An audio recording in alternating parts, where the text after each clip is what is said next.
So it's always a dope time when you get to take a little bit of a break from racing. So here's just a little bit, a little scratch of the surface of some of the racing that went down in Maryland. Enjoy.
Oh, what the fuck?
So, we're just getting back from World Cup finals, back in Fap Auto with my car. Learned a lot. It's funny, the events are not just about racing too, it's also about like learning and trying to push these platforms further and further.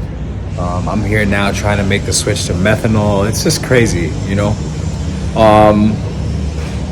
After speaking to one of my boys, he's like, yo, I just really want to see like where your valve lash is. So I'm just going to do some like preventative maintenance, see how things are looking, because I did just change earlier this year the valve springs, the heavy duty ones from GFC, and I kind of want to see how they're going and how things are looking. So gonna do that, and yeah, pretty much just prepare to make some small changes to the car over the winter. So exciting times ahead. I'm really looking forward to 2024. I almost said 23 there. I'm tired. It's been a long weekend. But yeah, let's see how it goes. Let's see how far we can push this platform. I have been window shopping this helmet hook at UPR's booth for like the last, I don't even know how many years. So finally I'm like, you know what? Here we go. Little things,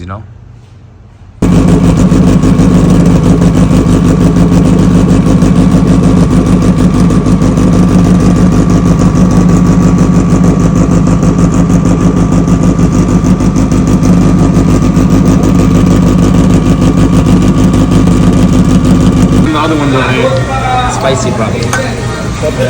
This is not spicy. No, it's not that he was alive. It's getting hot. It's shrinking.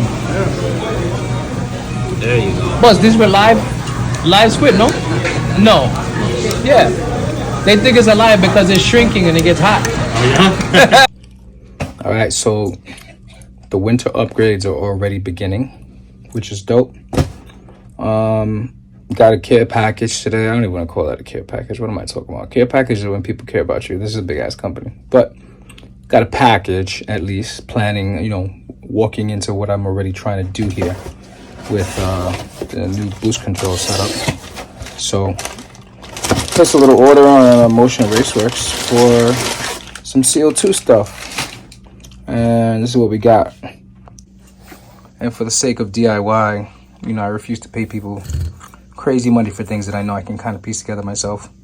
So I got this CO2 bottle from Amazon, which is cool. The regulator, though, I could have went nuts trying to break my brain looking for this through McMaster Car, but this already comes with, the regulator. It's adjusted. It comes with both the valves. I could have just got any regulator and valve and did it myself, but I was like, you know what? For the sake of ease, these people already got this like dialed in.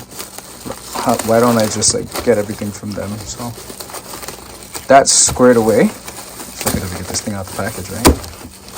There we go. So that's already got the tapped section right there for the 1/8 MPT line. You use that. I'm probably just gonna run some push lock hose from this to the wastegate, pretty much. Or to the the solenoids, and then to the wastegate. So got this bottle through a brewery on Amazon, because all these bottles are actually the same. So yeah, CO2 boost control. No more up and down wavy nonsense. All right, so we got that set up. Check that out, huh? So pretty much the way this works is you have CO2 sitting in this tank. You adjust the regulator out. You send CO2 to whatever solenoid you're going to use. I'm using 2 wastegate solenoids. You control the amount of air that goes to the top of the wastegate, bleed off the rest. And pretty much what you do is, if you want 40 pounds of boost on top of the gate to achieve whatever inlet manifold pressure you desire, you set that up as targets in the ECU. It's pretty straightforward for the most part. I'm sure I'll need to look a bit more into it, but the gist of it is a very simple process. So nice. Can't wait to get that in. In preparation for methanol, I'm going to be changing plugs. Actually running these NGKs 10 series, the heat range anyway. It's crazy, because when you look for plugs through NGK, for example, the part number of these R5671A-10, right? There's a R56712 or 72, and they look almost exactly alike. And when you're digging through part numbers, everything looks the same. One is like a protruder tip, one is not, So there's lots of little differences and things that, you're looking for that you want, that you kind of have to skim through and figure out what is what before you get to, what it is that you really need. These got really recommended to me, especially if you're going to be running methanol, because, I told you I'm preparing for all the boosts, meth, everything that I'm trying to do there. So, yeah, there's that. Also, Hugs came through with a little care package. It's actually an upgrade for me. Came home, saw a box here, which I thought was pretty dope. These are actually some new hubs. Well, we can't have all these things without goodies, right? Goodies. Triple cream Casper, press the first, goat cheese snorter, Can't build our race car with our cavities. But these are some upgraded, basically Pro Series control arms. So pretty much I'll be swapping out the ones I have now for these. Let me get this out of the package so you can kind of see what it looks like. Oh yeah, that's really nice. So these arms are pretty much of some thicker gauge tubing, it looks like, too. Just a lot more solid. Way beefier than what I have on mine right now. So looking forward to getting that on the car, which means another alignment. I'll take it. For the cause of strength, I'll take all the strength I could get. Thanks, Hux. Looks like we got a nice little holiday card. Oh man, look at that. My guy. All right, so here I am finally getting a chance to get a little bit of maintenance done since Maple Grove, and kind of happy to be doing this because, like, honestly, once you have kids, bro, your free time goes completely out the window. But for my sanity, I need to get this done, so it's a nice little break. But pretty much what I'm going to do today is get the oil pan off, not the oil pan, sorry, the catch pan off. I bought a nice little kit, and you use that to pretty much cut the oil filters in half and, you know, pull them apart in an easy way, not a messy way, not cutting your hands in a bunch of bullshit like that. You just twist it around in the vise and that's it, you know. So I want to cut the filter open, see what I see. I think I've done 2 races on this filter and same oil already, so I want to do that. I'm just curious. And I also want to just go over all the clamps on the car and see if I got any boost leaks right now. I'm just curious again. Minor things, you know. And yeah, that's it. You know, get a little footage of the details, see what we're working with. I got these new Hux arms. I kind of want to see what they look like compared to the old ones. That's it, really. I'll just jump right into it. Car's already outside. It's up in the air. It's nice. So let's pull this catch pan off. That's the catch pan. Right now, it's actually full of like water because I was draining the water out of the car and adding a little bit of coolant because I figured I'd be storing it for a while. So I gotta get that emptied out, and then I can pull the filter and get it inside and see what we're working with. Alright, so before we get started, I don't know how to tell, but part of my process now is oil heater gets plugged in. That's it right there, plugged into the wire. Try not to start the car anymore until the oil is at least up to temp or mostly there. It just helps so much more with like bearing wear.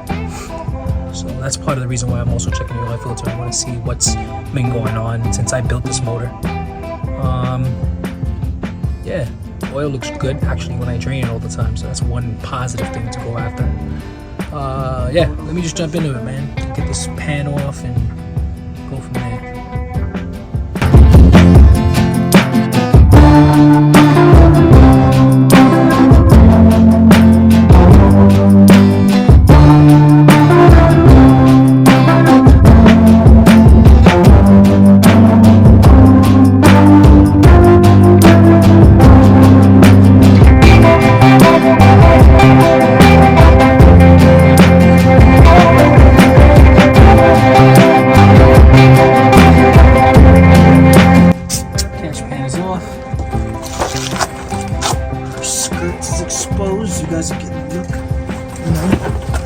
Look underneath her skirt, and that's it.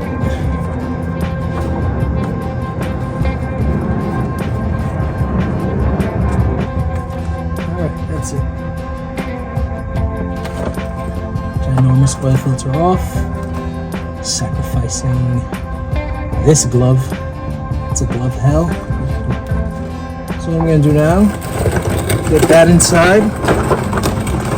Open. Don't mind all my candy, so I know I've been ordering shit. Everybody wants to stuff candy in the boxes, like I said, contributing to my cavities.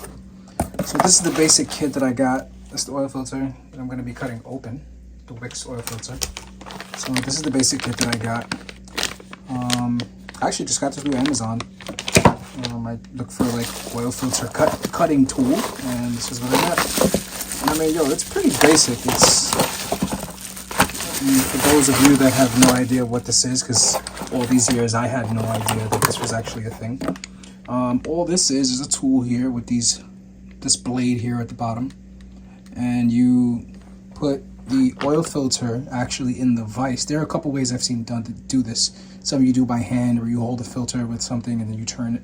This, you clamp the filter into the vise in the jaws. You put this on top of it, clamp down, and with even pressure you just turn all the way around, and it just cuts straight into the metal. So let's see how it works. Let's get this thing open and see what we're working with. As you can see, filters in there. So I'm gonna open this guy as much as I can. And get it around the filter and go around until it's cut. Let's open this up. Yo! Yo, there's always a mess. Always a mess. Of course I would drop the handle for this. So we need to open this to the size of this filter. Let's see. So what I think you'll do is keep. There we go.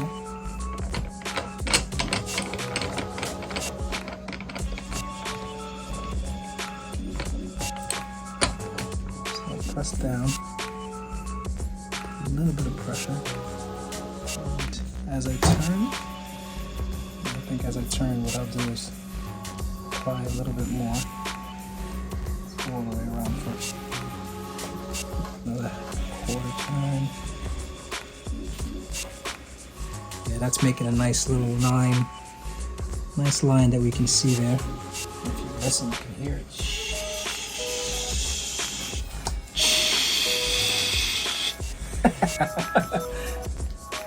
This is what we're looking for. See that line? That's the blade making the cut in the filter, which is perfect. Turn. Something's happening. A little bit more of a turn. Nope, that's it, we're through. There we go. Now that's cut. All right. First oil filter ever cut. So what you need to do is cut this, spread the filter out, and see what we got.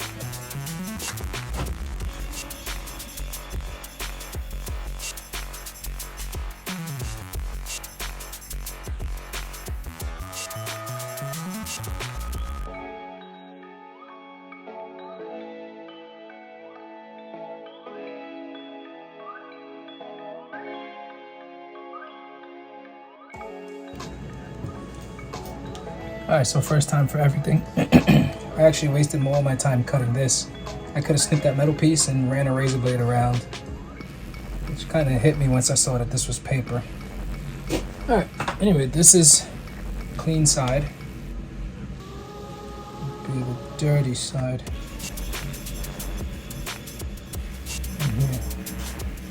And basically, all I'm looking for is pieces of oil or pieces of metal, any type of deposits. I'm gonna get the light over here. This oil filter literally was 2 events. So the last 2 races, I think Pan Am and Fall Nationals had this same oil filter on. So what we're looking for, see if I can focus. Looking for any type of like metal deposits. This is just from where I cut, so we can disregard that, but it would be in line, like in here. Anyway, just for shits and giggles, I am gonna flip this shit over. Yeah, I think this is the dirty side. This looks like it was catching all types of little stuff. I don't see, I do see like little specks here and there. This is a new block and a freshly put together head for the most part. Yeah, that's definitely from me cutting on the top. But yeah, so that looks like it could just be like some sort of a metal shaving from either the block or the head. Depends. Well, sorry, bearing material, I should say. I don't see any copper. But that's not to say that it hasn't worn that much. Still gonna check the bearings anyway, just to see what everything's looking like. All right. All right, so here's a new filter. Gonna fill this up get this in the car, keep track of this too, that I changed this tonight. I don't know if I'm going to be able to get another track day or like a testing tune before the year is over. There's really one this Sunday down in Maryland. I mean, I'm thinking about it, but the weather doesn't really look too promising. So if that doesn't happen, I mean, that's kind of it. But I am going to run the car a bit, probably on this one. And I want to take this one out, cut this one open, see what's in this, and then we'll go from there. So let's fill this up, get this in the car. All right, so new filter's in. I'm going to get this thing started, warmed up. The oil should be pretty hot right now. It's been on the oil warmer for, I don't even know, probably 45 minutes. So let's get this thing up and see how she goes.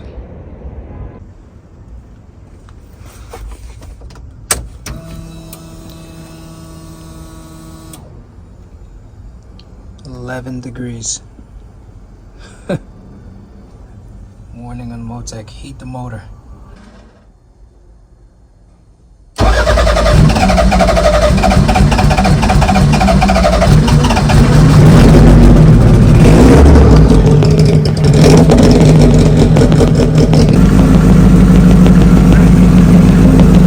Soapy water.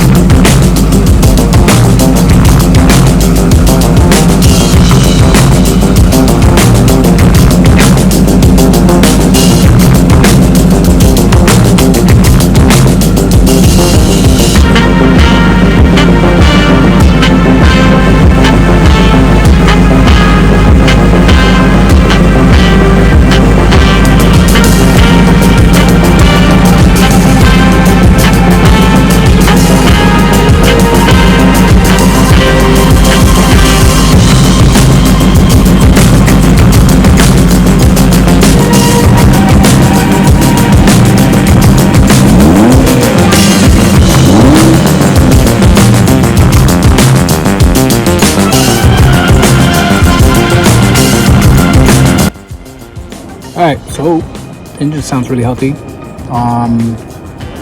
We made a couple of minor adjustments to the tune for the cold start. I mean, we're talking about 10 degrees Celsius here. It's cold, to say the least. We're literally, at the end of November in the Northeast in the United States. It gets fucking cold. So we're 10 degrees away from freezing, Celsius wise anyway. So definitely got a little leak. Not from the clamps, surprisingly. No clamps, none of anything. All that's good. I got a small leak by one of the fittings coming off the turbo, which is interesting. The ones that plumb my boost controller, which would definitely suggest, and I mean, if it's smoking and not smoking, but bubbling like that with no real boost pressure, just revving the car, can you just imagine what happens when, the thing's actually seeing some real boost?